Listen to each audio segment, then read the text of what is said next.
Всем привет! Вас приветствует YouTube канал Azarux Models. Канал о коллекционировании масштабных моделей и истории создания легкового грузового общественного транспорта.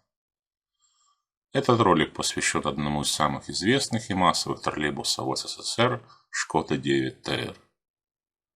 Троллейбус Шкода 9ТР выпускался в Чехословакии с 1961 по 1982 год и стал одним из самых массовых троллейбусов СССР. Всего было произведено более 5000 таких машин, из них 3058 поставлено в Украинскую СССР.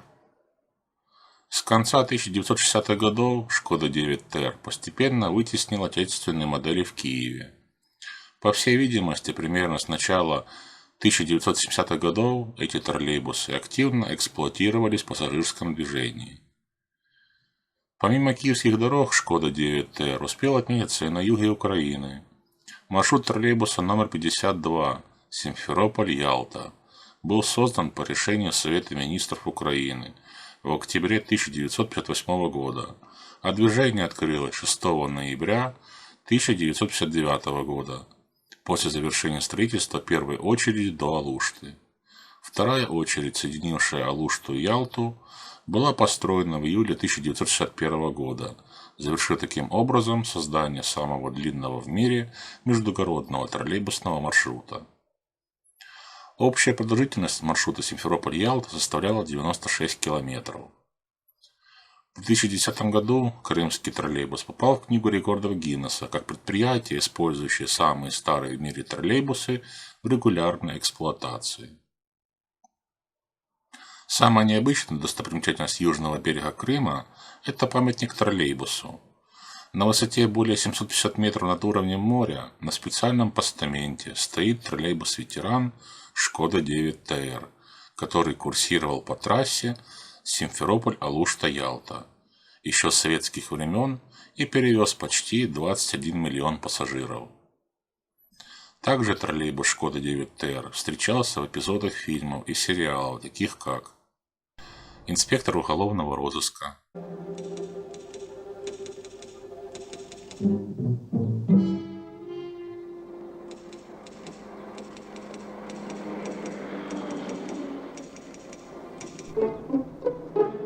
«На каждом километре»,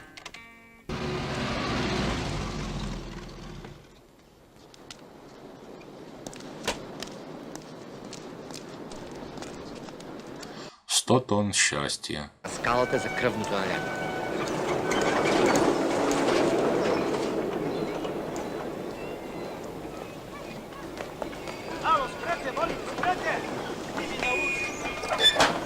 «Призвание»,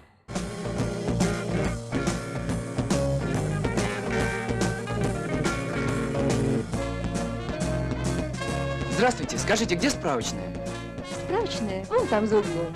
Это за углом? Да. Спасибо большое. Пожалуйста. «Маленькая Вера», Сережа, вместе пойдем или ты сама? А хочешь, я без тебя схожу? Сейчас домой придем, я еды наготовлю и пойду.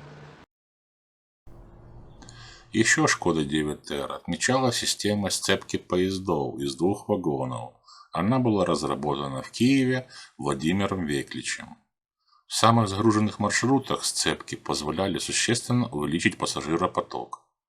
В 1983 году доля сцепок достигла 55% всего парка, а провозная способность выросла в 1,6 раза, сократив потребность в водителях на 800 человек. В период с 1968 по 1983 год было построено 296 сцепок Шкода 9ТР именно в Киеве. Это делало столицу лидером по числу таких соединений в СССР. До 1976 года такие поезда эксплуатировались даже без официального разрешения. Только с введением соответствующих технических условий в 1976 году их узаконили.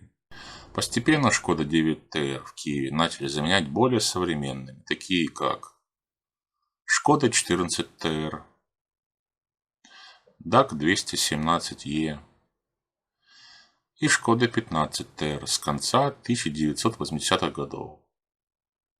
Последние Шкода 9Т работали примерно до 1996 года.